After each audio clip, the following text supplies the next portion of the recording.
ગુજરાતમાં જાણે કે ઠગબાજોનો રાફડો ફાટ્યો હોય તેવી એક બાદ એક ઘટના સામે આવી રહી છે। કહેવાય છે કે લોભિયા હોય ત્યાં ધૂતારા ભૂખે ન મરે। કંઈક આવું જ જોવા મળ્યું છે સુરતના ભેસ્તાનમાં, જ્યાં મહિલા સહિત 3 ઠગબાજોને ઠગાઈના ગુનામાં પોલીસે તેમની ધરપકડ કરી છે। આ ત્રણેય લોકો પર રોકાણકારોને લૂંટવાનો આરોપ છે। આરોપીઓએ ભેસ્તાનમાં 1.5 ગણાની લાલચ આપી રોકાણકારો પાસેથી રોકાણ કરાવ્યું છે અને 16 લોકો પાસેથી કૌભાંડીઓએ આશરે 96.23 લાખનું ઉઘરાણું કરાવ્યું હતું અને લાખો રૂપિયા લઈ આ શખ્સો ફરાર થઈ ગયા। ઠગાઈના શિકાર બનેલા રોકાણકારોએ ફરિયાદ નોંધાવી છે અને પોલીસે ત્રણેય આરોપીની ધરપકડ કરી છે। પોલીસ તપાસમાં ખુલાસો થશે કે આરોપીઓએ કેટલા લોકોને ચૂનો ચોપડ્યો છે તે તપાસ બાદ જ સામે આવશે।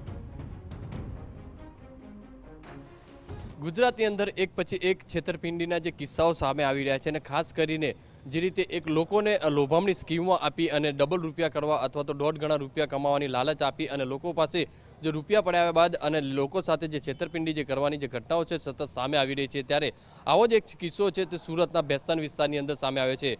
સુરતના ભેસ્તાન પોલીસની પકડમાં ઉભેલા આ ત્રણેય લોકો છે તે ભેસ્તાન વિસ્તારના અલગ અલગ લોકો પાસે સાયકલ, હોટલ, પાર્લર અને સિલાઈ મશીનના ધંધામાં રોકાણ કરવાના બહાને અલગ અલગ જે 16 જેટલા પરિવારો સાથે 96 લાખ રૂપિયા જે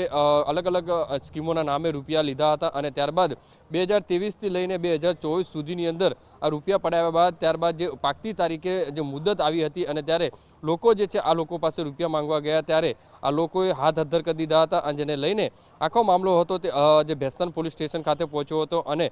ફરિયાદી દ્વારા ભેસ્તાન પોલીસ સ્ટેશનની અંદર આ જે 3 લોકો છે દંપતી અને એક યુવક સહિત જે ફરિયાદ આપતાની સાથે જ ભેસ્તાન પોલીસ દ્વારા આ 3 લોકોની જે ધરપકડ કરી લીધી છે અને જે કોર્ટમાં રજૂ કરી અને કોર્ટની અંદર જે રિમાન્ડની માંગણી કરી છે અને પોલીસ દ્વારા આ બાબતે તપાસ શરૂ કરવામાં આવી છે કે આ 3 લોકોની જે ધરપકડ કરી આ લોકોએ 96 લાખ રૂપિયા ક્યાં ક્યાં રોકાણ કર્યું છે, ક્યાં ક્યાં નાખ્યા છે તે રિકવર કરવા માટેની જે તજવીજ છે તે હાથ ધરવામાં આવી છે। એટલે કહેવત છે કે જ્યાં લોભ્યા હોય ત્યાં ધૂતારા ભૂખે નથી મરતા, ત્યારે આ રીતની અલગ અલગ જે સ્કીમો છે તેની અંદર લોકોએ ખાસ કરીને ચેતવણી રાખવી જરૂરી બનતી હોય છે। કેમેરામેન સંજય ચંડલ સાથે બલદેવ સુતાર, TV9 સુરત।